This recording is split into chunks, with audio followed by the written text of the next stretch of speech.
So as I say, ISO 27001 consultant-based training, 6 to 8 sessions. We may go over that, and we're going to approach this as a consultant would approach it. So what is it that a consultant would do?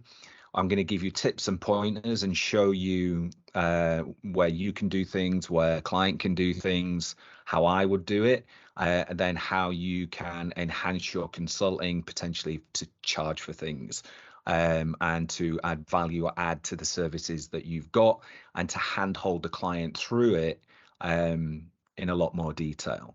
So what you get from me is you structure the bare bones, how I do it in a consultative coaching approach, and then you can see where you can then add in that additional value as you go through it. What I've provided to you in the Dropbox are two primary things. I've provided you with the up-to-date version of the toolkit. So you've got all of the latest documents. As I go through, and you can see it's constantly evolving. Now, the core of the toolkit itself remains the same, so you're never going to have an issue.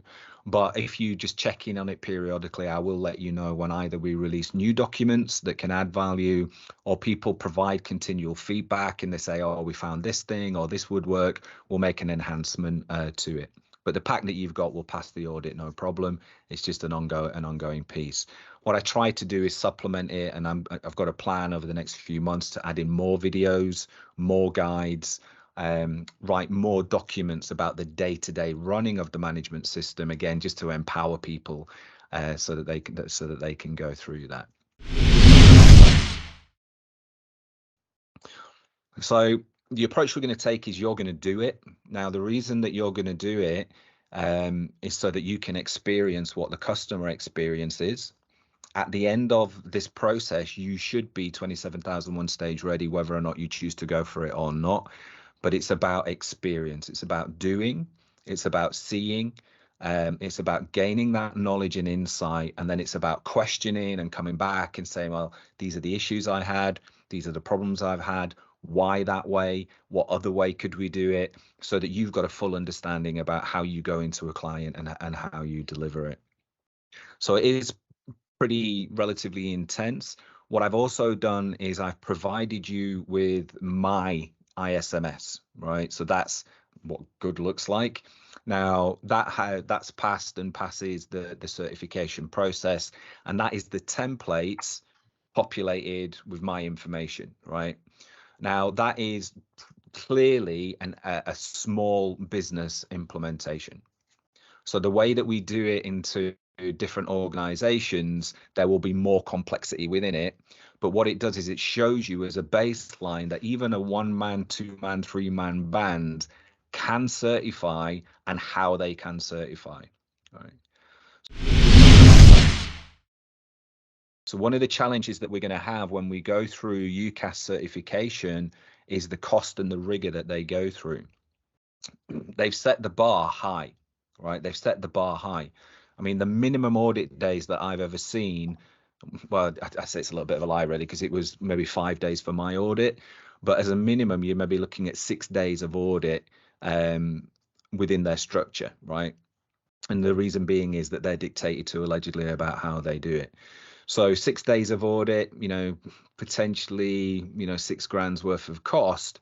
That is a big barrier for an organization to get over. Then you've got the implementation, then you've got the implementation cost, and you've got the overhead. So what we are doing, we are providing the tools that allows small organization and you through your consultative approach to actually overcome that barrier, right? We're making it accessible to smaller organizations. From your client base currently and your prospective client base, roughly what kind of a size of organization are you working with today and planning to work with? Perfect. That's fine. That's fine. And again, it may be that if you get, I will call out how you would address it in an organization, a larger organization, as we go through it. But it may be that if you get one, that you just grab an hour with me, and say, right, okay, I've got this client, 1,500 people in 3 jurisdictions. I'm not quite sure how to tackle it. Get an hour with me or whatever.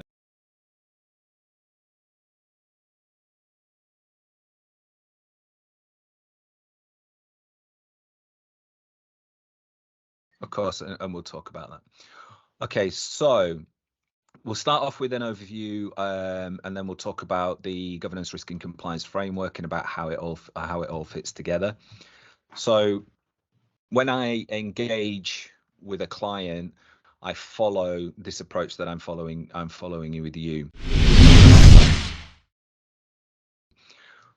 When I set up an engagement with a client, I always start off with a kickoff session. And the kickoff session is a request for as many people that are going to be involved in the project as possible to come together on this 1 hour call. And in that 1 hour call, I explain to them what the standard is, which I'm going to go through with you so you can see how I do it. Then I talk them through what the governance, risk, and compliance framework is. Then I talk them through the structure of how we're going to operate as a team. So it's all about scene setting. When we engage with a client, you know, they're going to have little to no knowledge. All they know is they've heard some numbers and letters, this 27001, you know, they think that they're going to need it, you know, but they're not too sure about it. So it's about taking people on that journey with you, and it's about walking them through that so that they feel like engaged in that process. So we'll go into how I would say it. So as an organization, for you guys and for you yourself as well, you know, we're going to be looking at getting 27001 certification. Very few businesses, if any, want 27001 for the sake of 27001, right? The main primary driver, 99.9% of the time, if not more, is going to be a commercial benefit. The only reason that you're going to go for 27001 is because there is a commercial contract on the table with a dollar value associated to it, and the dollar value of that contract outweighs the investment that you're about to make in this 27001. Now, that isn't to say that as an organization you don't want to align to the standard. You can align to the standard, but to implement the rigor of it, clearly it's going to come at a cost. And as we've discussed, the certification at the end of it is going to come with a cost. So there has to be a commercial driver with it. If I was working with a client, I would say, what is it that you would want to get from the certification? Now, what you're looking at teasing out there is this is going to be a mind shift change for you, right? Based on what I'm seeing about how you approach compliance, this is a mind shift change. You're going to ask the client, what is it that you want? Do you want 27001 certification to certify for the commercial contract, and or do you want to significantly increase your security posture? Do you want to be more secure as well as certify, or do you just want to certify? Now, the answer to that question is going to change a little bit about how you engage with them. Do not be surprised if over 60% of your clients come back and say, we just want to certify, right? Now, at that point, that is absolutely fine. Your job as a consultant in a mind shift change, as I say, even on my posts and in work, is to do what the business employs you to do, right?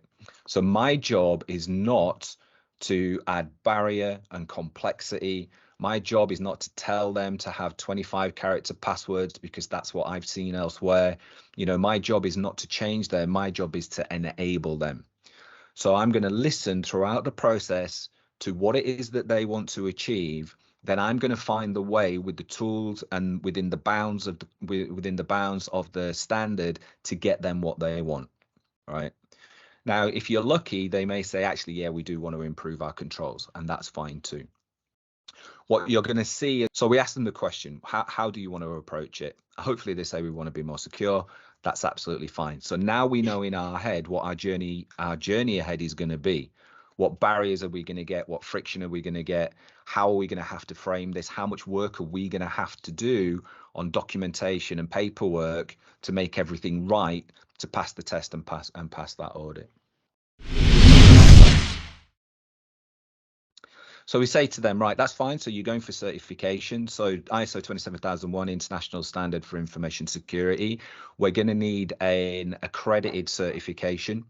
So we like 27001 and we like accredited certifications. Can you buy a certificate that isn't? Yes, you can. 9001 is absolutely rife with this. You pay your £40, you get your documents and you get your certificate, and it isn't worth the paper it's written on.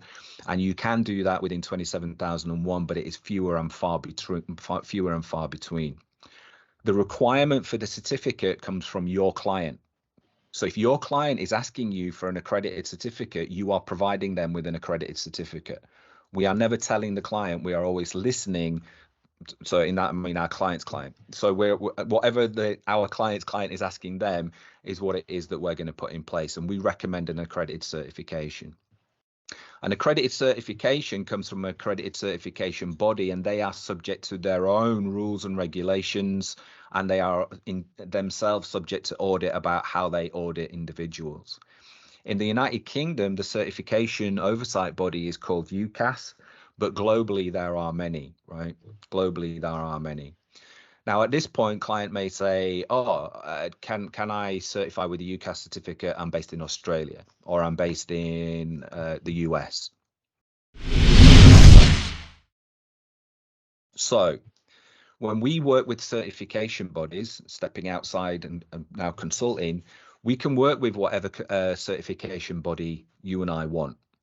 My experience is that Approachable, Dave Smith at Approachable, and Emma currently are the best on the market for what you and I need as consultants, right?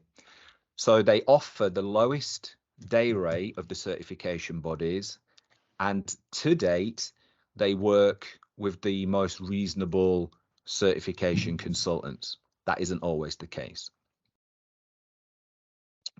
If our client is in a different jurisdiction, and I get these regularly, I would always recommend Approachable and ask Approachable, can they do it? Because Approachable have certified clients in America, they have certified my clients in Australia, they have done in Europe. So I hand it back to them, right? So they say, do I need a US certification body? So maybe you do, but let's start with Approachable and let's see whether or not they've got the consultants that can get you an accredited certificate. So that kind of addresses the question that you said about how do we work in different jurisdictions. So we're going to go for an accredited certification. As part of that accredited certification, they're going to do an audit of us, and that audit is going to be a two-stage audit. The stage one audit is primarily going to look at documentation and process and high-level documented process. So that is the information security management system. The work as a consultant that we are going to deliver to the client gets them stage one ready. And we pretty much guarantee that if they follow our approach, they follow our tools, that they will pass stage one. No problem at all. The stage one audit, roughly a 2-day audit, again, depending on the auditor that you get. And if the auditor, if we are in on the audit, which is an option, and or it's our tool set, the actual time they spend with you may be less than the 2 days. So a benefit of going with us is that we're going to structure it in such a way that it is efficient and meets the needs of the audit to make the audit process less painful, right? The auditor doesn't need to pluck the information from you. We present it to them, wrapped, packaged with a nice bow on it, and then they can just work through it and go, yes, absolutely, I get it, and then come back to you for clarification of question. The stage two audit is based on controls. So the standard has within it a thing that it calls Annex A. It's an annex called Annex A. Annex A is a standard in its own right, ISO 27002. And the current version that they're certifying against is the 2013 version. So you're going to explain to your client the control set is a control set. It is a list of business controls. What we see with an organization when they get 27001 is that they'll often give it to IT because they think it's an IT problem. It isn't an IT problem. 27001 is a management system, and the controls are business controls covering all aspects of the business. In the 2013 version, there are 114 of these controls, and they cover things like HR background checks, starter, leaver, mover process, supplier management, risk management, non-IT topics. But yes, clearly there are technical topics within there. So our advice is to our clients would be, don't give it to IT, right? Don't drop it in the lap of IT. We need, when we start to assign our team, we need somebody either from the business or management that can actually manage a management system. We explained to the client that the control set changed in 2022, and they've added in some new things, taken some things out, and they've reduced it down, and there's like 90 odd of these now rather than 114. And we explained to the client that what we are going to do in our engagement is when we engage with the certification body, we're going to ask the question, which control set are you going to audit me against? Right.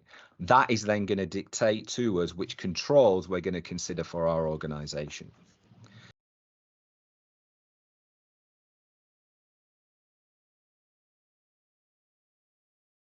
Okay. Yeah, up front.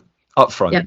So what I would do, again, stepping outside. So what I would do is I would say, right, as part of the initial engagement, once you've engaged with me, I am going to make an introduction to you to Approachable. They are going to send you out a quote. Their costs are their costs. For a one-man band, you might be in around about £3,000-4,000. For a small business with under 10, you might be in 6,000. Above that, it'll go up. I'll make the introduction for you. They'll send you a form and you'll fill it in. Then I'd say to a client, when you return that form, ask them which control set that is, which version of the standard that they're going to certify you against. So we engage up front so that we know what we're doing. Now, when we do our engagement, I would still look to implement both control sets. So I would still say, and you'll see in our documents, we've got both versions. There is nothing in the 2013 that isn't like sensible, really. You know what I mean? There's nothing, you're not going to lose anything by doing it. Now, the reason that you're asking the question is, whilst the standard came in 2022, the certification bodies aren't ready for it, right? So what the certification bodies need to do is put their people through training and get their people qualified to assess you against that version of the standard. If I look at a time frame at the moment for clients that I'm engaging with at the moment, they're looking at 2023 before they can audit, right? So I'm clients saying, oh, how quickly can I get it? I'm saying, look, we're on a 3-month journey, but in reality, the auditors, they're not going to have availability until 2023. So based on that, ask them which control set. I could pretty much nail on if we went this year, it'd be 2013, but ask the question and then at least we know which direction that we're going in. So we have a control set and that we're going to implement into our organization. We explain throughout the process that Annex A and the control set is outside of our gift. It is not something that we are in a position to be able to do to you, right? I cannot write a HR, well, I can, I would say, well, I can. And I said, but I am not going to be writing a HR start a leave and mover process. I am not going to be writing a change control process. I am not going to be writing a supplier management process, because if I do, I am telling you how to run your business, right? It is not my place to build your business from the ground up. What I am going to do is I am going to show you what it is that the standard requires. I am going to show you the format in which you would record the processes and how you do it. I'm going to show you how you would evidence it. And then if you engage with me as a consultant, I am going to work with you to find the best solution to that problem. So what do I mean by that? I can share with you, for example, on HR background checks, I can share with you companies that can do it, that other clients use, that can make the process seamless. I can answer the question if you come back and give me a background check process that says everybody goes through top tier, everybody goes through DBS, everybody goes through criminal. I can help you to reduce the clutter in that by asking you why, right?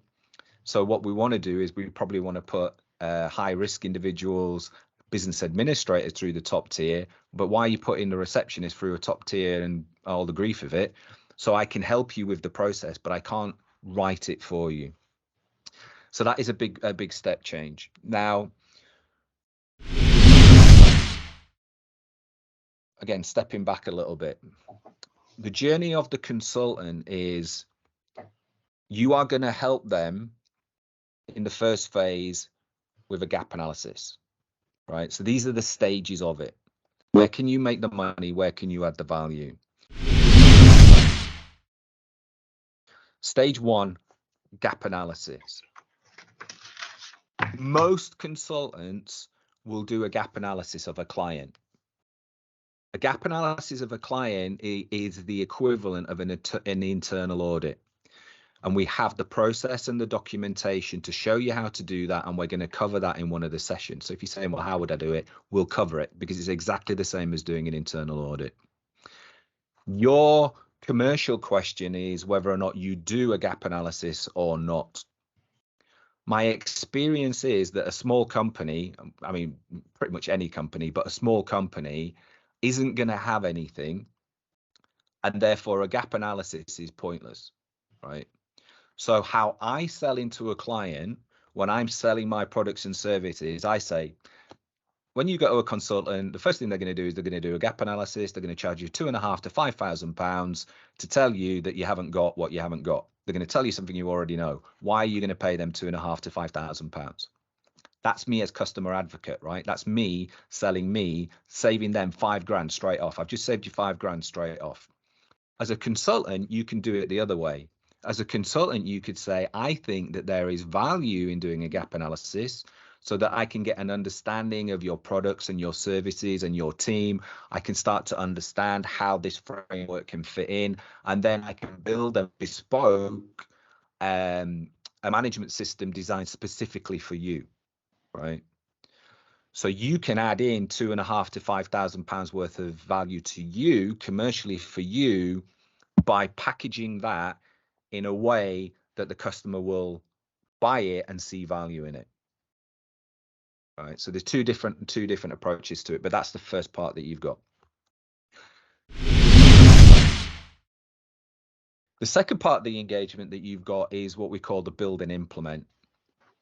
Now, the build and implement is the process that you and I are now going through. The build and implement gets you 27001 stage 1 ready and pretty much guarantees that you will pass that stage 1 audit.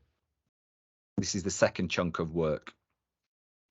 As you go through that second chunk of work from your perspective, you will see as we go through it, the more that you do, the more you can charge. So with my clients, you will see typically a build and implement between £12,000 and £16,000. So the work that I'm doing with you, the work that I do with my clients, typically a consultant will charge them between £12,000 and £16,000 to do it. So when you're looking at commercially, are you wanting to pitch yourself at the same level as them, which you can, right? £12,000 to £16,000, no issue at all. Or are you've got then some leeway in terms of value cost to start to position yourself and win work, all right? Because I'm showing you through this process in 6 to 8 hours, I can get you stage 1 ready, but you're going to do all the work, right? You're going to do all the work, but you're going to save that £16,000. So you're going to work out that balance as you go through it. How much work can I do? How much work can I imply that I've done by providing value that they will pay that £12,000 to £16,000? Okay. The third part of the process of you as a consultant is then the stage 2 audit readiness. Now, stage 1 and the gap analysis and the stage 1 build, you can fix price, right? Because you know it. It's going to be the same no matter what, right? Yes, if you want to vary it, you can, but I'm telling you, you can fix price it because it's just a known entity. It's in your gift. You know what a risk register is. You know what the context of organization. You know it all, right? You know it. What we don't know is for phase 2 is how much help and support they're going to need for the control implementation. So that is the third part of what it is that you're going to sell to the client. I call that virtual security officer, right? I call that like on-demand security officer. How I position it to the client is until I get to the end of the stage 1 build and implement, I don't know how much help and support you're going to need with your controls. because until that point, I won't know the skills of the team. I won't know if you've got somebody there that I can show that can do the heavy lifting. I don't know whether or not you're time rich or time poor, so I don't know. But what I do know is, based on experience for a small organization, if you want me to help you to implement your controls and check them as we go through it, you're probably looking at 2 to 4 days a month for a 3-month period. So for you as a consultant, this is your first dip in the toe of moving them to ultimately what will be a recurring revenue model, right? So based on experience, 6 to 8 days of your time, knowledge, and experience will be taken up on controls, doing controls, because they're going to start to ask you questions around, what do I do with this global admin? What do I do? What do I do about training? Is this training tool any good? What do you recommend? What do you recommend for background check? Now, we can spend more time on how you would consult on controls. Again, we tack an hour on the end if we need to. That element of it comes from experience of your life, asking other consultants in your network, right? And then being a confident consultant to your client, right? So it is okay to say, I don't know. You say to them, look, if they ask you a question about HR background checks, you say, I don't know, but let me get you the answer. Then you come back and you say, right, based on experience and based on my peer community, we are recommending that you probably go with this tool. The reason being that the benefits are they do the training for you. It's pre-written. They distribute quizzes so that we can evidence understanding. It issues certificates so that we can issue reports and prove that the training has been done, right? So you're now consulting, you're providing consultative advice. Some of these areas, what will happen is you've just got experience because you've done so many of them, or you worked in a permanent role before and therefore you can offer some advice, or a combination of the two, right? I mean, clearly data protection and stuff like that, you're going to be all over it, right? They ask me questions about data protection and I say, genuinely, I don't know. Speak to these guys, right? Bring these guys in. If you need an expert, bring these guys in. That's how I would tackle it. So what does that look like? It looks like 2.5 to 5 grand of gap analysis potential, but you can waiver it. It looks like potential 12 to 16 grand's worth of build and implement. Although in reality, you probably want to come in there where I am, but you'll find your median, right? Then it looks around about £6,000 to £8,000 worth of control support and control help. So you can see why the barriers for small business start to rack up, right? I mean, these are big numbers, right? 5 grand here, 6 to 8 grand for this, another 6 grand for that. So my process, selling my process, is just to streamline it right down, cut out all of that fluff and get you it at the lowest cost that we can. What is the final part of this journey? The final part of this journey is your ability to take the test with them. If you have built and implemented the information security management system, you have ran the information security management system for 3 months as their virtual security officer, helping them to implement their controls, then you can say to them, I can now offer to sit in on the audit with you and pretty much guarantee that you will pass. The only thing I can't guarantee are things that are within your gift, Mr. Business, Mrs. Business, but I can pretty much guarantee that you will pass.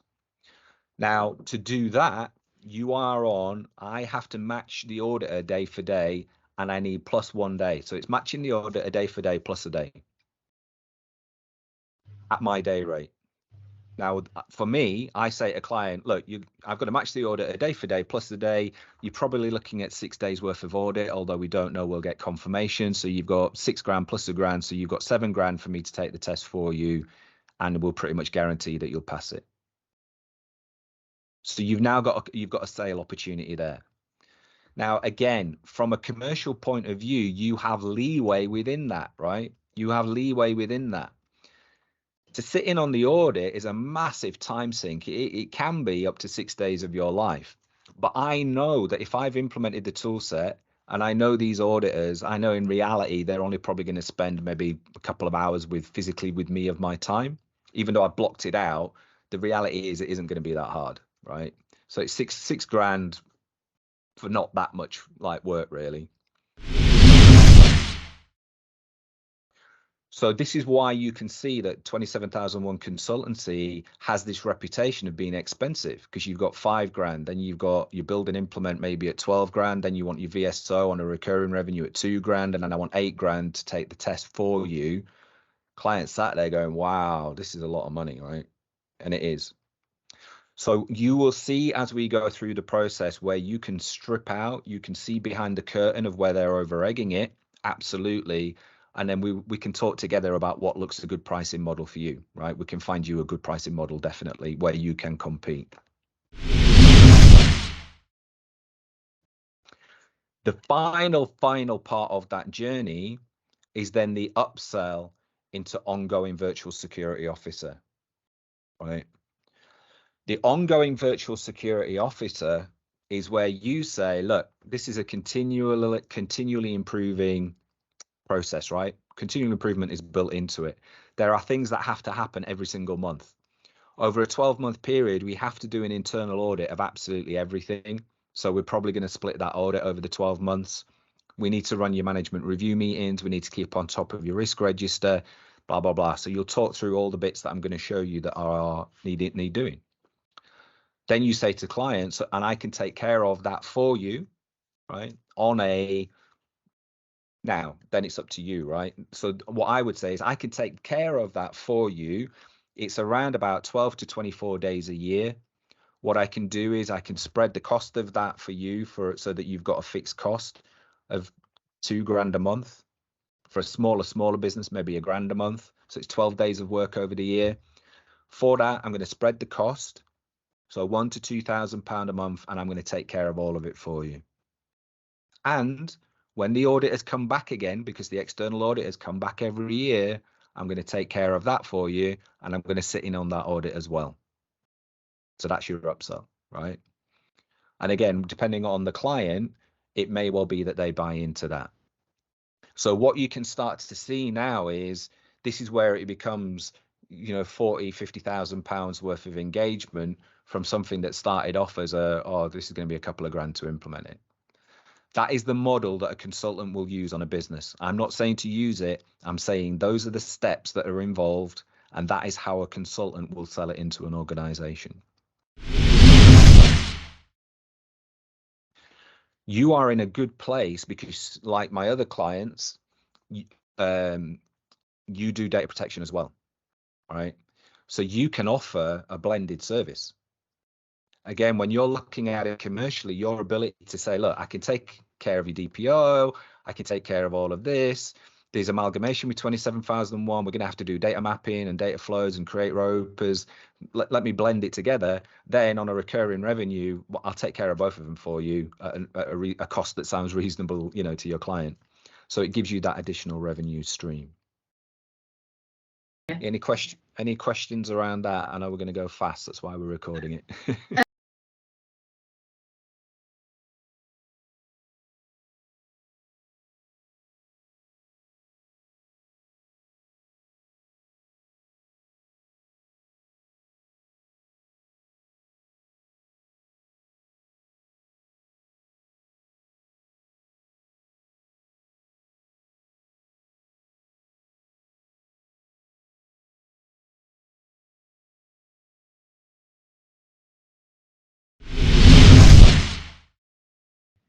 So I'll answer it now, but then when you have seen the context of what needs to be done, ask me that question again, and then we'll make reference back to what we've just walked through to do it.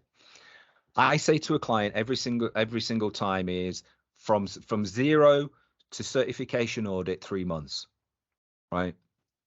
Irrespective of what client says, and the way I position it every single time is it isn't that hard, it doesn't take that long, it isn't that complicated.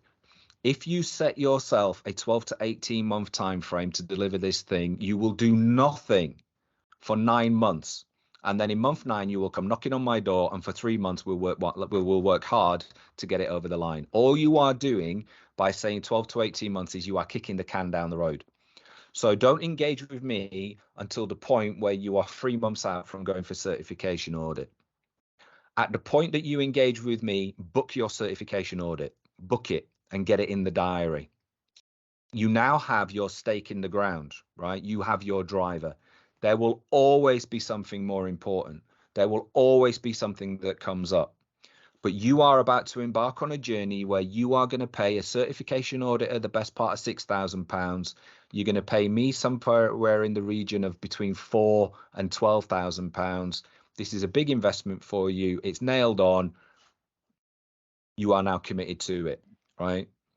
That also helps drive everybody in the room, right? Because you say, as we go through this, they go, oh, I ain't got time to do that, right? And again, this is my experience, right? I used to panic. I used to be like, oh no, my client's not going to certify. They're not going to certify. Now I'm like, do or don't do, right? At the end of the day, I am not your parent. I am not the police. I am here to explain to you how it is that you are going to pass the audit. I can tell you if you don't do it, you won't pass. No issue. No issue. Go tell the person whose check has just written 15 grand's worth of commitment for that day that you're not going to do it. No problem at all. I'll put it on the risk register, and when we fail on that, the reason that we failed is and it's you. No issue. No issue, right? It's fine. So it's about driving. It's about driving that mindset. So I'm answering the question. 3 months from start to finish. You can go as fast as your client will go. The ISMS I could build in a day, right? I could build it in a day. And even with you, we could go through it and build it in a day. But the reason I spread it over this 6 to 8 week session is, well, there are a number of reasons. One is to drip feed knowledge, because it is a massive knowledge dump to do in Awana. The second one is workload, right? The perception of workload. They're going to look at it and go, wow, right? So we need to eke that out. And then the third one is perception of value. I'm taking a client on a journey, right? So how do I approach it? Again, more nuggets, right? Excuse me. The way I engage with the client is, whether it's VSO or a build and implement, I have a weekly call. Exactly what we are doing, right? The exact approach that we take, I take with client every single time. I have a weekly call of 1 hour that's called a security operations meeting. And that just rolls on forever, whether it's if it's a VSO, virtual security officer, or through the duration of the project. Now, what I say to the client is I am going to put an hour in every week. And in that hour, what we are going to do is we're going to look at where we are, what needs to be done for the next week.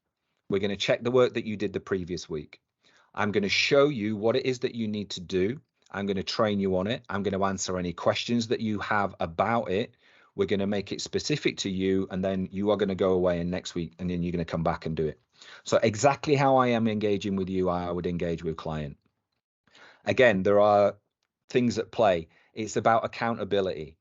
If I can break the project down into weekly chunks, it is more likely that they will do it. If I can put an accountability call where everybody's on the call, even the subtlety of just making them say out loud, I didn't do it, right? It puts pressure on them.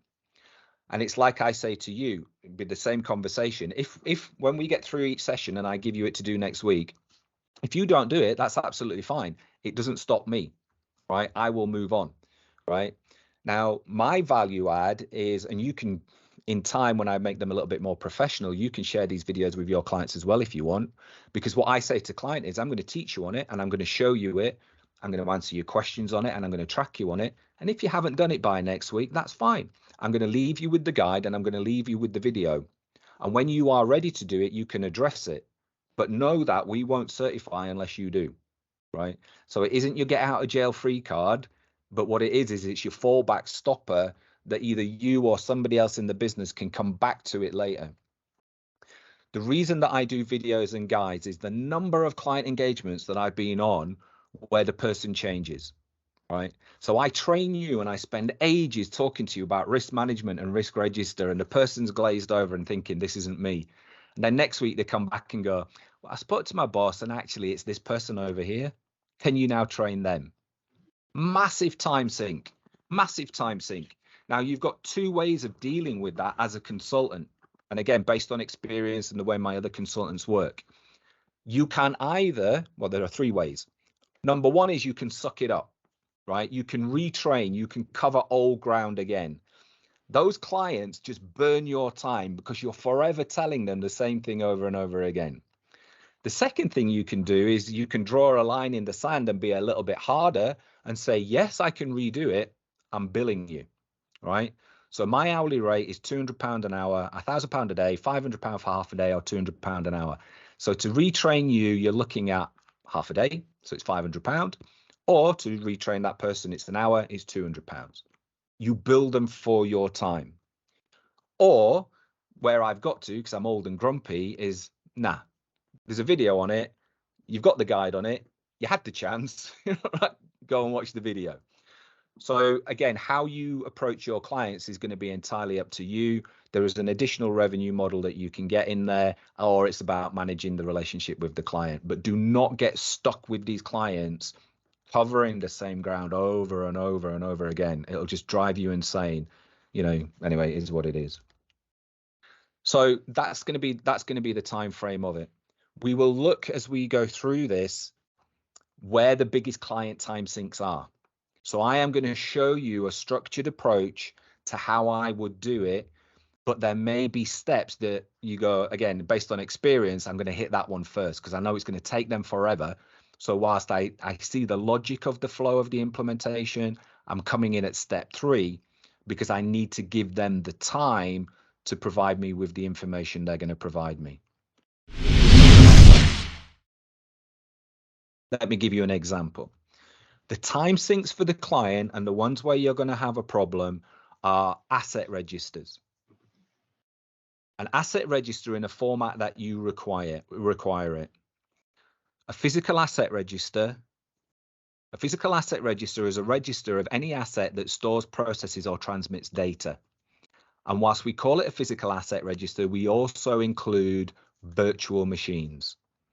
Okay, so you may end up in a situation where your client has a VM environment. They're deploying servers into things like Azure, they're deploying into AWS, whatever it may be. Our requirement is for an asset register of every single asset. We also require on our asset register, bring your own devices. Now, we will look at that when we get to that section, but to collate that information can take client time. They think they know what they've got. They don't know what they've got, right? Based on experience. We can't control what we don't know. We'll touch it when we get to that section. Data asset register. I always say, because you meet the laws and regulations of the land, you have clearly done a GDPR implementation. You have clearly done your data mapping, and the concept of a ROPA is not unfamiliar to you, and therefore you will clearly already have a data asset register. No chance. Absolutely no chance, right? So for client to be able to provide you a data asset register is going to take time. Now, when I engage with client, that I will request from them the minimum that I need for 27001, right? So again, when you consult with them, you've got the GDPR data protection mesh that comes in. Let me touch on that for a second. We will come to a section called legal and regulatory compliance, right? Legal and regulatory requirements. As a standard, the standard requires and expects you to meet the laws of the land where you operate. It expects that. And as a result of that, the auditor can audit any law that you say is relevant to you. GDPR is an absolute nailed on. And the reason I say that to my clients, like close your ears but don't, is I said nine times out of 10, a 27001 consultant like me is trained in GDPR, right? So it's easy pickings. It's easy pickings because I know it. An auditor is only really going to audit you on what it is that they know. And if they know GDPR, right, game over. So you better make sure that your GDPR is on point. Your data protection is on point because they're going to crawl all over it. Whilst it isn't specific to 27001, you need it because it's got a catch-all that it says that you meet the laws of the land. Now, at that point, again, I normally say, look, if it isn't on point, I know this person, right? So like Stuart or something like that, I'll say, right, I can do it. I don't want to do it. I don't enjoy it. Get somebody talking about, right? So you can start to see as we go through, as we're building up, where that mesh is going to come in with you and how you can offer a value add, right? They don't need to bring in somebody for GDPR. Pretty much every single project I've ever done, I've brought a DPO in. Every single time I've had to, because I'm not up to date with it and I don't know it. You're offering that. You're saying, yeah, I'm going to deal with all of that for you.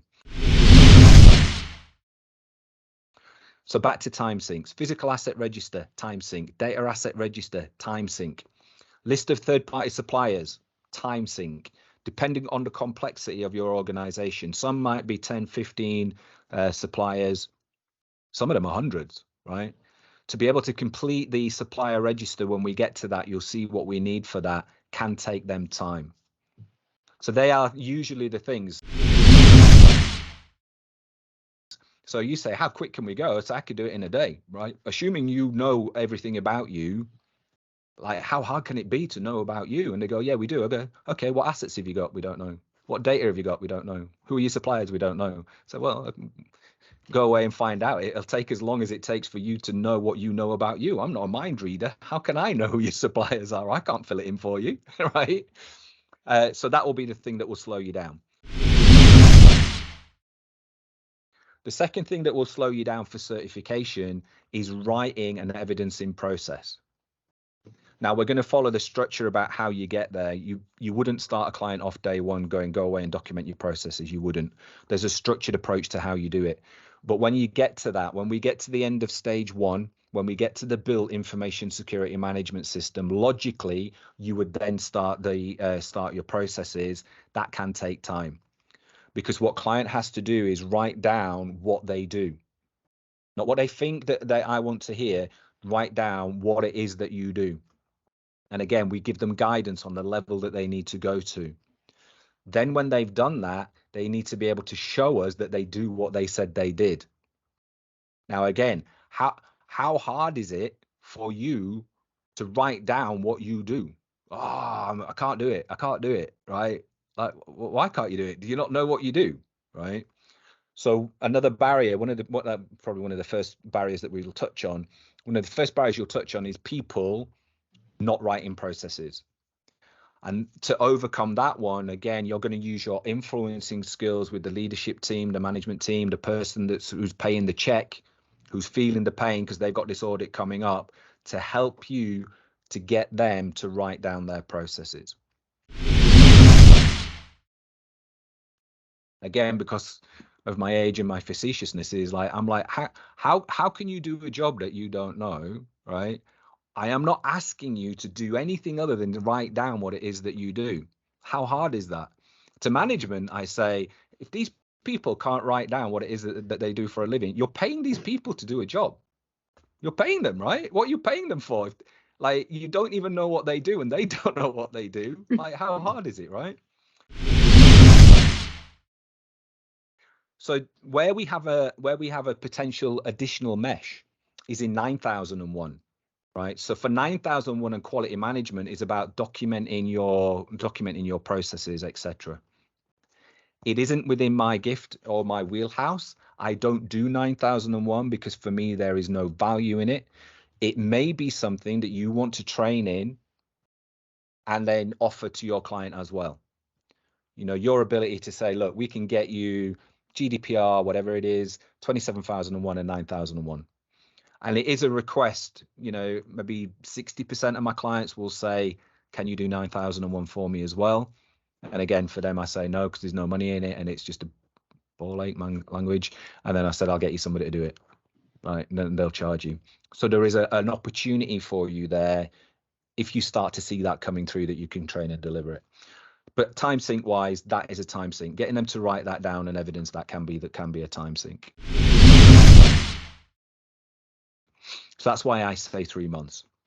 I can walk you through in the first 3, 4, 5 weeks what the information security management system is.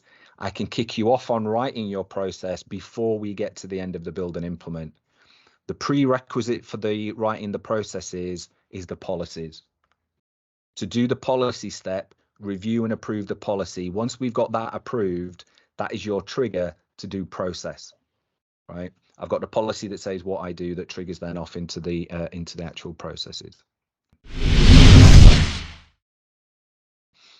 So let me contextualize it for you then, and then it'll answer some of these questions that are going to start popping up in your head. I'm going to show you contextually where it is, then I'm going to show you the roadmap of how you would do it on a client and how we're going to do it together. So it might take me around about 20 minutes. As part of the client engagement, that first engagement, what I would have done within that first 40 minutes is I would explain the standard, what it is, where UCAS fits, the two-stage approaches to it, what the time commitment's going to be, etc. I would bring them up to speed on the standard. You know that. And again, with everything, there's videos, right? So you can see the videos and you can mimic that. But you're adding value because you bring them on the journey. The second thing that I would do is then I would talk them through the governance, risk and compliance framework, which exists within the tool set. Either you got your own version of this, which is fine, or you brand it up your own, or you explain it how you want to explain it. But what I talk to them then is about how 27001 fits within what we call a governance, risk and compliance framework. So what we are explaining to the client is that 27001 is a risk-based system, right? So we touched on risk. 27001 is a risk-based system, not a rule-based system. And it is a management system. It's about managing. It's about showing things like leadership commitment, leadership buy-in. It's about having policy and framework, continual improvement, incident and corrective action. It is absolutely about managing risk. The difference between a risk and a rule-based system is in a rule-based system, you are told exactly what you need to do. And if you don't do it, you fail. Right, it's black and white, it's on or off, it's binary. Examples of a rule-based system are Cyber Essential Plus, PCI DSS, SOC 2 to an extent, NIST. They are control frameworks that will tell you exactly what you need to do, and if you don't do it, you fail. Within our world, as part of our client engagement, we are basing our controls and the level of those controls on risk and business need. And if we do that, we should pass the test. We should certify. It is definitely within the realms of possibility that a 27001 implementation will not make you more secure. And in fact, you can certify against a very insecure system. You absolutely can. It is not designed necessarily to increase the security posture of your organization. It's implied, but it's not designed. It's designed for you to have management. So risk management is going to become a massive part of that, and we'll go through how that works. When we look at what we're building as our governance, risk and compliance framework, what am I going to do to you, the client? How are we going to operate? So what we're going to do is we are going to implement from the top down. We are going to demonstrate senior management buy-in. We're going to do that in a number of ways through documents and artifacts and processes, but as an organization, we need that senior management buy-in. We're not going to deliver this if an information security manager is pushing it or a DevOps is pushing it, you know, the lady on or the gentleman on reception is pushing it. It ain't going to happen. So we've got to show and demonstrate. Senior management leadership is built into 27001 and it's built into ISO overall. So you will see that concept come up if you do 9001, 22301, 14,000, 18,000, all of them follow the same structure. It's about leadership buy-in. Underneath that, we're going to implement the concept of a management review team. The management review team is the team that oversees and makes sure that things get done. As we go through the process, we're going to explain and assign people to that. But at its high level, we want one member of a senior leadership team as a minimum on the management review. And we want one member of every department in the organization as a minimum on the management review. The management review will follow a structured agenda that is dictated to by the standard to ensure that the information security management system is operating effectively, and it will sign off on documentation. Now, sidebar.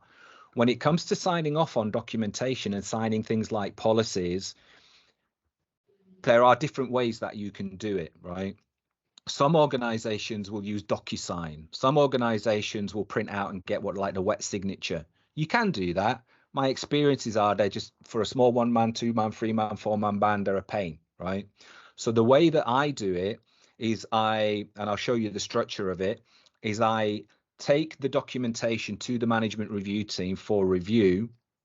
We review it, we verbally approve it, then I minute the fact that it was approved.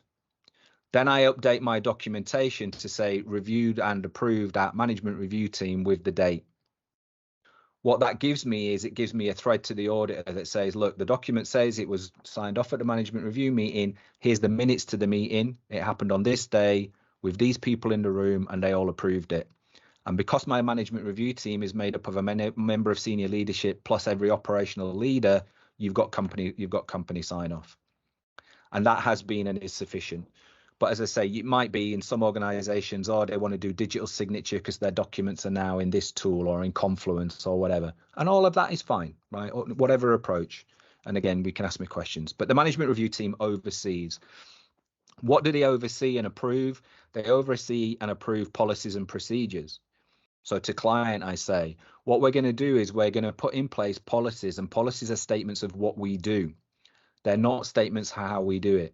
We separate out how we do it into procedures. There has to be a physical separation. What I see on other clients is when they don't know what they're doing or they're approaching it is they mix the two.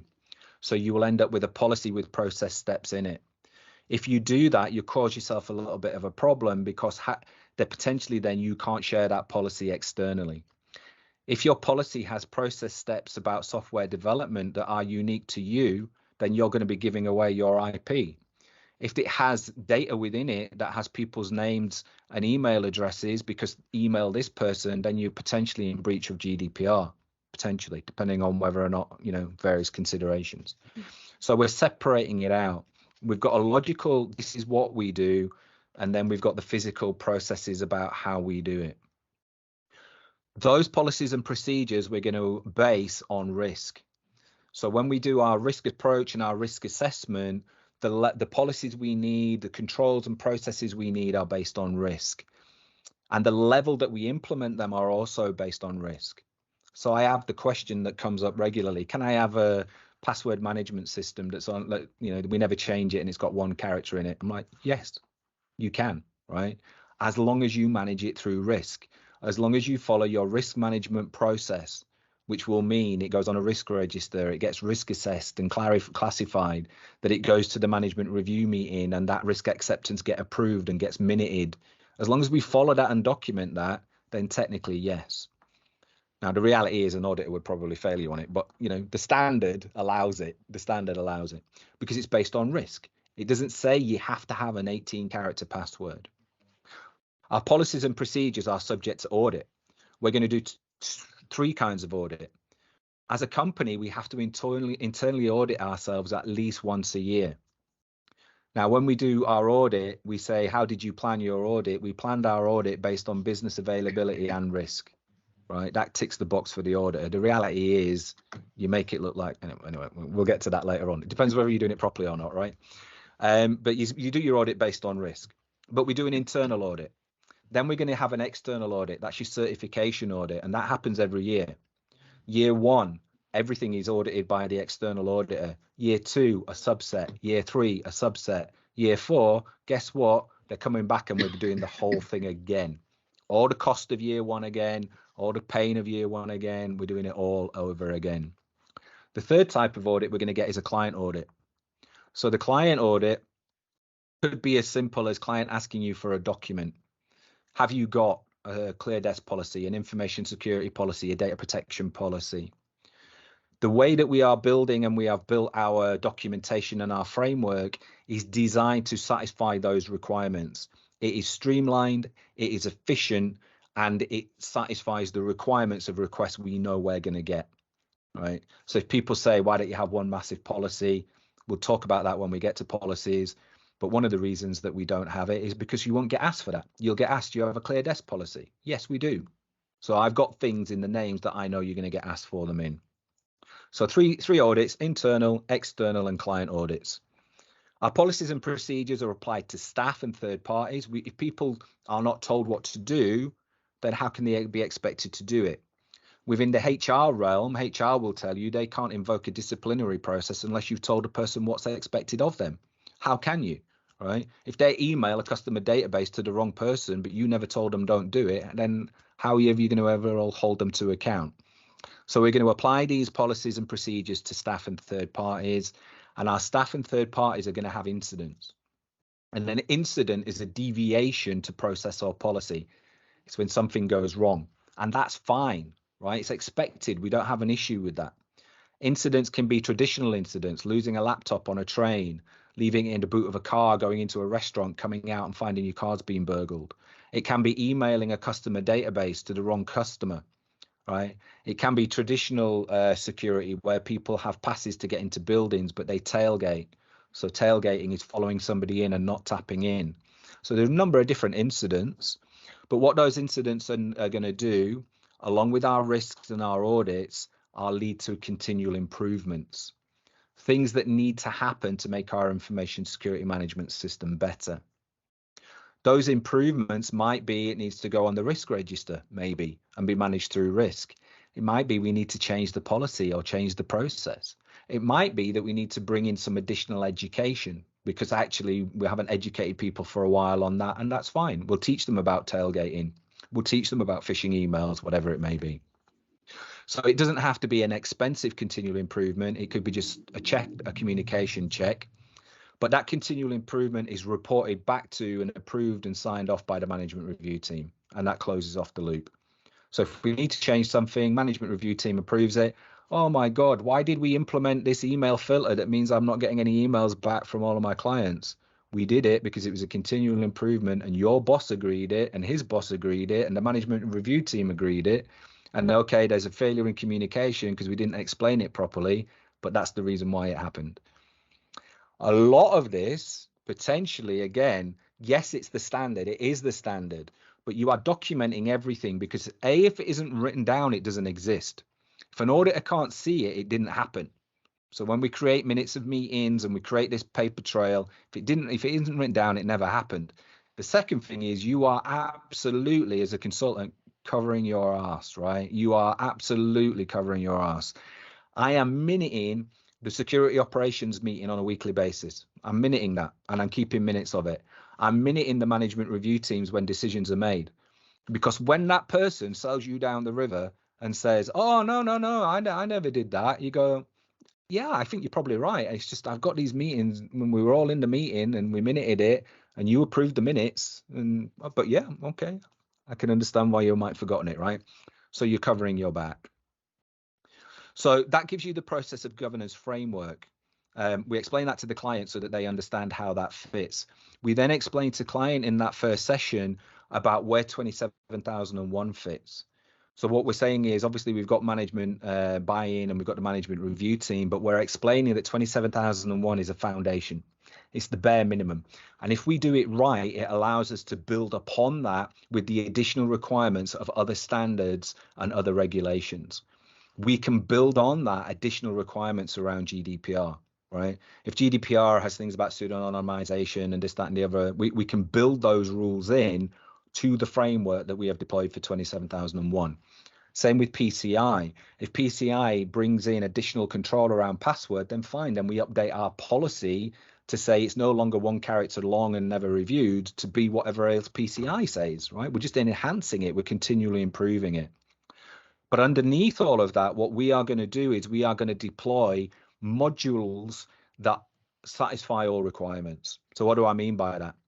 If we are going to implement a risk register, our risk register will satisfy GDPR. It'll satisfy 27001 and PCI. Potentially, it'll satisfy the requirements of the business. We are going to give you, the client, the tools in a modular format so you don't have to keep reinventing the wheel, right? And if you already have something that we can reuse, then we will reuse it. If you brought in a data protection officer and they have a risk register, potentially we'll add our risk to theirs. Or we can speak to them and show them ours. And if they see value because of the way that we've structured it and using ours, then we'll use ours, right? But we shouldn't have to have 2 business continuities, 2 risk management, 2 supplier management. We should be able to bring these together. And that is a governance framework, a cohesive framework.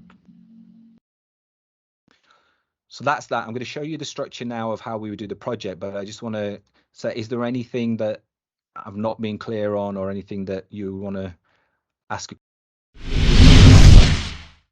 As I say, I'm doing two things. Obviously, I'm taking you through the journey, so it's a little bit more chaotic. You're not seeing it in real time because I'm covering other and spinning off on other things, but I'm also trying to give you pointers.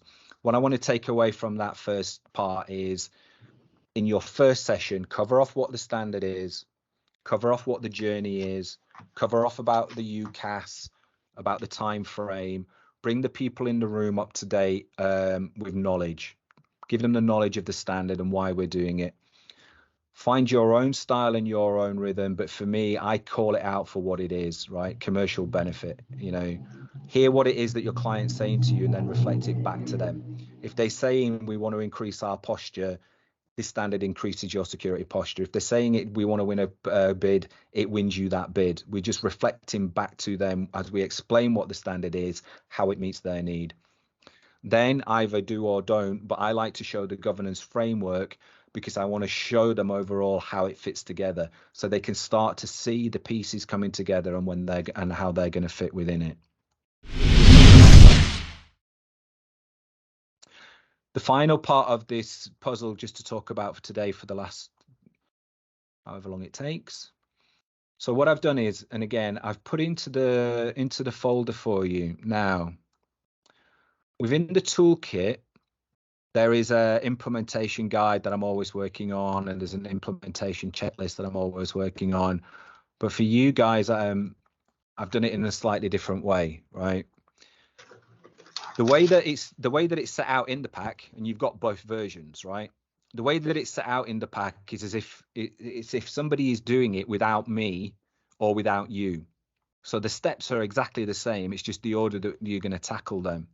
What I've tried to do within the order that we're representing them here, and this sits in the high level of the folder, is to show you the steps that I would go through both in training and with a client, right? So I take clients through this exact same structure. So what do you have? Let me just orientate you with what you have. You've got the session down the left-hand side. So that will show you either the session that I would engage with a client or the session that you and I are going to cover and what we're going to cover in that session. So if you were going to do an implement, this is the suggested order that I would say that you implement this with your clients. It's going to break it down into the logical areas of what we're going to achieve within that session, and then it's going to break it down into the steps. What it's going to say to you is what needs to be done. So it's going to give you an indication of when you do your implement on client, what do you need to do? And it's going to give you the guidance in video format. And again, I'll add to this as we build more about how you do it. So I'll do a video on how to buy a policy maybe. I mean, but where there's a gap, it's not that complicated. Then it allows you to implement in here. So I say to client, my approach to client is you are doing it. I am telling you what needs to be done. Your approach to client as a consultant may be, I am going to do this for you, right? That's why you're charging them so much more money. That's fine. So what we have in here is a section on who's going to do this area and when are they going to do it by. And then as we go through and we complete it, we say, yes, it's complete. No, it's not complete. What we should start to see is on the front, we got a checklist that we can copy and paste, and we can start to show back to the client the progress of where they are, right? So we've just got some little graphs and stuff like that that's built into it. So we say, are we compliant? Yes, blah, blah, blah.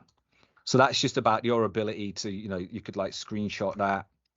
Don't know if you can see the screenshot, but you could screenshot that and include it in a report or whatever. You can start to show as part of your engagement that you're working with the client and that you're getting progress. Okie dokie. So collaborative approaches, what am I saying? The reason of the £12,000-16,000, and this will come up time and time again, is as we go through it. My approach is I explain it to you and then I say go away and fill it in. If you were with a client and you thought there is no way that they're going to fill this in, you could clearly set a meeting aside, right? Another session, a session 1A, and you could say with the people in the room, I'm going to walk through this document, and what I want from you is the name of who's going to do it and when they're going to do it by. So what you've got then is collaborative commitment. You've got everybody in the room saying, I'll take that one and I'll do it by Wednesday. I'll take that one and I'll do it by 2027, right? And then you can say to them, well, realistically, if you're going to do that by 2027 and we're going to audit in 2023, it ain't going to happen, blah, blah, blah. So that as part of a consultant engagement where you're adding value, but you're charging more for it, is how you are going to make your money and how you're going to help your client more. So what client is trading is always time versus money, right? So for me, I'm like I say, I'm like, fill it in, don't fill it in. I'm saying it's here for you. I'm explaining to you how to do it. You'll be a bit more collaborative. You're charging a bit more than I am. So then you're going to spend that hour walking through it. A lot of the standard, when you're going to get into it, right? A lot of the standard, again, it's about documentation. You look at it, and I know some people are nervous. They're like, oh my God, this standard is so technical. It's just filling in documents, man. I mean, that is just hours of your life, just writing stuff down. And again, that's why I try and outsource some of that and say, right, you client, do it. What does client do? What do I do? So what we're going to do is we're going to go through sessions. We're going to do our pre-implementation, which we've done today. In the pre-implementation, we're talking to the client. You have to buy a copy of the standard. I don't own the intellectual property for the words that I've given you. This is a companion piece to the standard. I'm clear on that. I say it out loud on video for legal reasons, and I say it in my contract, right? There is an expectation you will say to your client that you have bought the standard. Buy it. It's about £100. We're going to give you everything that you need to know to get started. So there is an additional video that you may have not seen, which is taken from a session that I did with Stuart that answers all of the questions and gives you that heads up about how it all works. We're going to talk about orientation of the pack. There's a video on that, and then start to walk through the standard. You would give that to client. I am not walking you through standard. You've done training in it. You know the standard and you know how the standard works. You know what the clauses are and what the requirements are. In the next session, we're going to talk about branding of documents. Branding of documents, massive word of the day. It's a ball ache, right? I mean, client's going to give you a logo, and all you're going to do is you're going to go through and you're going to update the logo in all of the documents. I say to client, you do it, right? And again, because it's my style, right? I just say to client, look, I'm an expensive resource to cut and paste your logo into all of these documents. I will do it, but I'm going to charge you £1,000 for it because it's £1,000 a day and it'll take me a day and I don't want to do it. And then client laughs and says, yeah, we'll do it. You go, that's fine too. So what I'm going to do is I'm going to show you how to do it, because as part of your value add, you know, you're an expensive traditional approach. You may say, I'm going to do all that for you. I'm going to take that pain away. I'm going to give you a branded pack, and I'm going to give you this, and I'm going to give you that. So I will show you how you can do that. In reality, it'll take you an hour and a half to 2 hours. In reality, you're going to end up doing it twice. It is what it is. But if you think that you're billing out, you know, at £1,000 a day, going through and updating documents, because you're only going to have to do this process technically once, it's worth the pain, right? It's worth the pain. In session 2, we're going to talk about assigning the team. So we're going to get our team together. Who are the people that are going to be engaged on this? Who are the people that are going to get audited on this? We're going to talk about assigning our team. We're going to explain to them that clearly it might just be 1 or 2 people. It might be the same people. That's fine, right? That's fine. We might have a list where it's just one name in it, and you'll see in my implementation it is. But we're still going to assign the people. Then we're going to look at our policies. We're going to talk about how we document what we do, because that's the trigger for us to be able to then create processes about how we do it. We're going to touch in session 2 about training. We'll talk in there about how you do training and the approach to training. And in session 2, we're going to talk about documenting who you are and what you have. For every one of these, again, I'm going to talk you through it, and I'm going to set you off to go and do it, and you're going to go and do it. What you're then going to see is what's involved in that. And then your approach to consultancy is I'm going to do that for client. I will take that pain away for client and build them for it. Whereas I keep repeating, I don't build them for it, but I don't do it. I show them how to do it, and that's how they save money. But I'm going to talk you through that, how you start to document who you are and what you have. In session 3, we'll start to look at some of the asset registers, and we'll start to look at documenting the information security management system itself. In session 4, we're going to look at planning. And then in session 4, we're going to look at risk review. So you ask the question, is it part of the build? Yes, it is. There are prerequisites that I need. I need to know what the organization is. I need to know what assets it's got. There are lots of things I need to know before I can conduct the risk review. If I get to the risk review and I've still not got it, it's a risk, right? It's a risk. So it pre-feeds in. So that's why we're going to cover that off in session 4. In session 4, we're going to talk about how you complete that operations manual. Now, what I said to you earlier is your ability to, with your client, say straight after policy, I'm doing operation manual, right? Bring step 4 in straight after step 2. That is an option. That's fine. But for us, we're going to do it in session 4. In session 5, we're going to look at business continuity, how you deliver business continuity. In session 6, we're going to look at internal audit. So that process of internal audit, stroke gap analysis, if you want to apply it as a GA. And then in session 7, we're going to do our management review meeting 1. So we'll talk about what the management review meeting 1 would be with a client, and then how you would communicate that out. It might overrun into 8 sessions. It might be that we pull that back into 6 and then we concentrate on something else for 2 sessions, because you are going to generate consultant-based questions as we go through this. And I want to answer those as well as stepping through the process, right?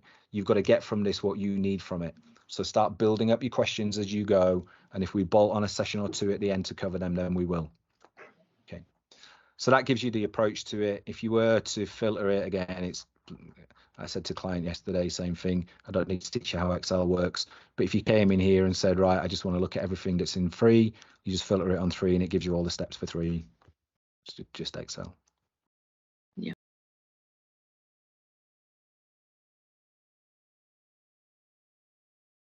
God, yeah. Yeah. Absolutely. Yes. Okay. So here is consultant level knowledge, right? When I run a consultancy, at some point you are going to have a question about, you have so much work to do. Do I go and recruit somebody, right? Do I recruit somebody? Do I bring somebody in-house? I can spend time on that on another day. Why I don't. What I do is I use consultant and associates.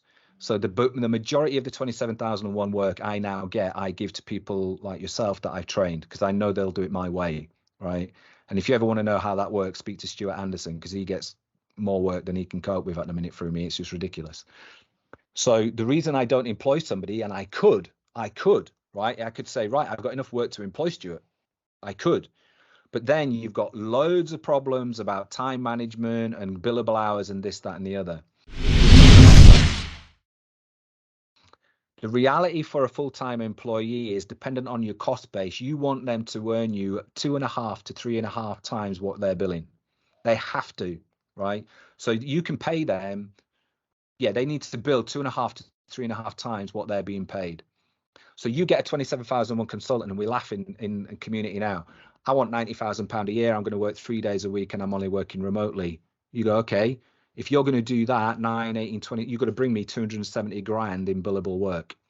27,001 consultant goes, no. I am a consultant and I am worth £90,000 a year. You go, you're not, fella or lady. You're worth 3 times billing. If you can bill me 3 times, then I will bring that in, I will bring you in at that rate. So it's about understanding what that cost model is. Now, for you, when I would work with a client, I would push a consultant between 3 and 6 clients at any one time. And that would be a mixture of build and implements and ongoing VSOs. 3 is on the low side, because they're not going to hit their billing, right? They're not going to hit what you need them to cover your marketing, your payroll, your accountant, your internet website, the laptop that they want, the bills that they want paying, the things that they don't see. So at least 3 to 6 clients you would want. But the reality is, yes, you can be running multiple clients at the same time. My sweet spot would be, if I can get a mid-sized client, again, 36 to 48,000 pound a year, 3 to 4 days a month. If I can get 3 or 4 of them on the go at the same time, I'm in 150 to 200 grand a year off recurring revenue. Then I do a couple of building implements. Again, whatever you're charging, 6 grand for building implements, and you've got your pipeline running through. But after 6, you might stretch. Anything less than 3, then it's not worth it. I would not be doing one at once, right? And it's the same with the consultant training, right? I am doing multiple of these as I am with you, and I'm taking clients through my 6-8 session. I've got multiple them. They're staggered, but I've got multiple of them. I'm dealing with multiple at the same time. You have to. You have to. Yeah.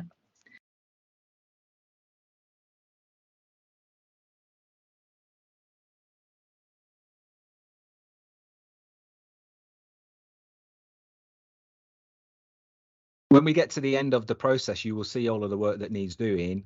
Then that's going to Right. be dependent on your style and approach, right? Right. Okay. So Yeah. I've got, again, right, it's like me, but let me position it. So I would say I've got over 20 years worth of experience. I was the head of data governance for General Electric for over a decade. I was the head of data governance and information security across the EMEA.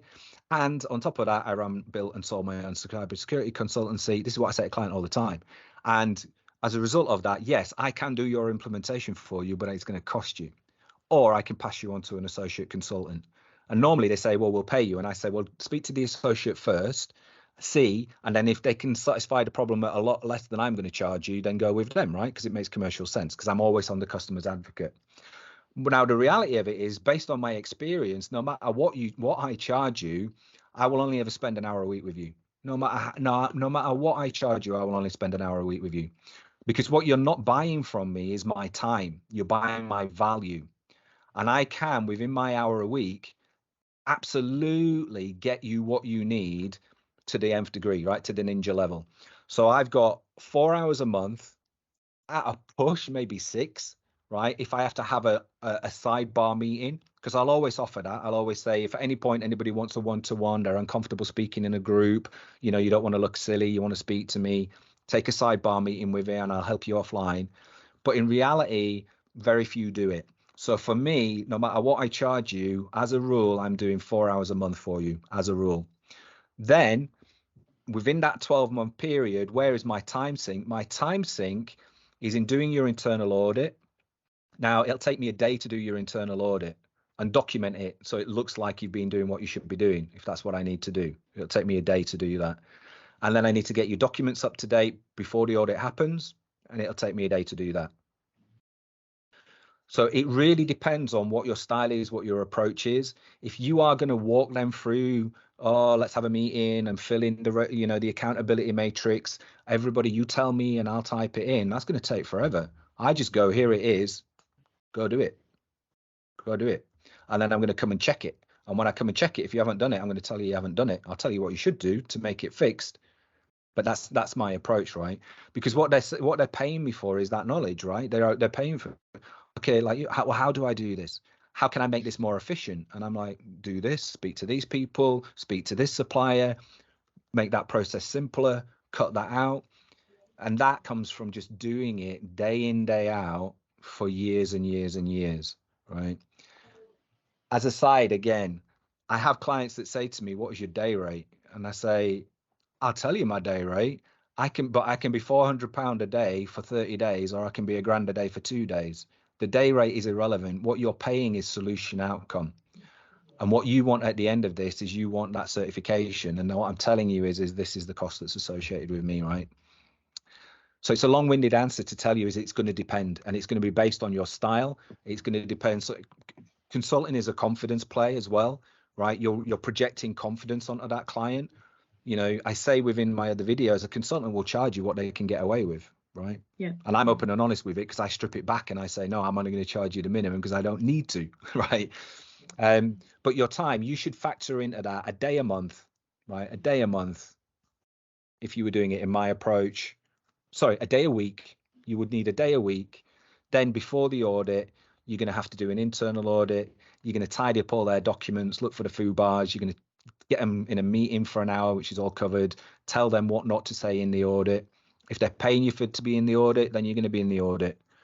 If ongoing after that, they're going to pay you as a VSO, in reality, you're going to bill them 1 to 2 days. In reality, you're going to be doing an hour a week, right? Because the peaks come. What always happens with client is they say they're going to do it and then they don't do it. So you always get the audit, and about 3 weeks before the audit, they come back to you and go, we've got the audit in 3 weeks and we haven't done anything. What do we do? Definitely frame it in your mind, right? Your time is valuable. Like my time is valuable. I could be like in the Maldives, right? I mean, I could be walking the dog. I've got better things to be doing than filling in Word documents. So if I'm going to fill them in, you're going to pay. You're going to pay, right? And that's what we're offering. We're offering the client the option. Say, look, you're telling me you've got no money and yet you want the work doing, then I'll show you how to do the work for no money, but you're doing it. Or you want me to do it, then you're paying for my time. You've got pets, right? I mean, your dog needs a walk. You've got children. I've got to get them to school. I've got better things in my life to do than fill in spreadsheets. So that's your mindset. That should be your mindset, right?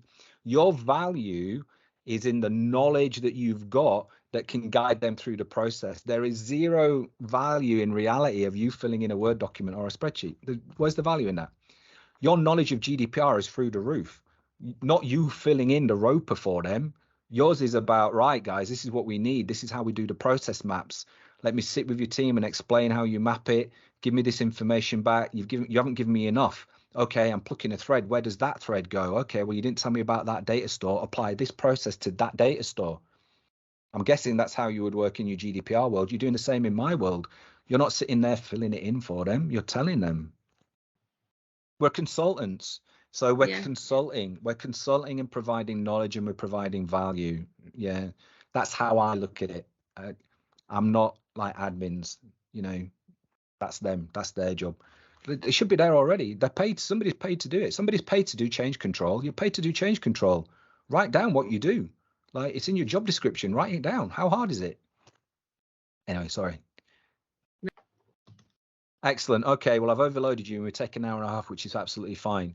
So I'm going to save the recording into the Dropbox. It'll take a while, and then you might want to put it on a local drive. It'll be about half a gig to 3/4 of a gig. So hopefully your Dropbox is big enough. And then we'll step through. We'll have a review next week. If there's any questions that come up between now and then, come back to me. But from next week, we're into the doing now. We're into, right, this is the steps that the client would physically do. So you're going to see it next week.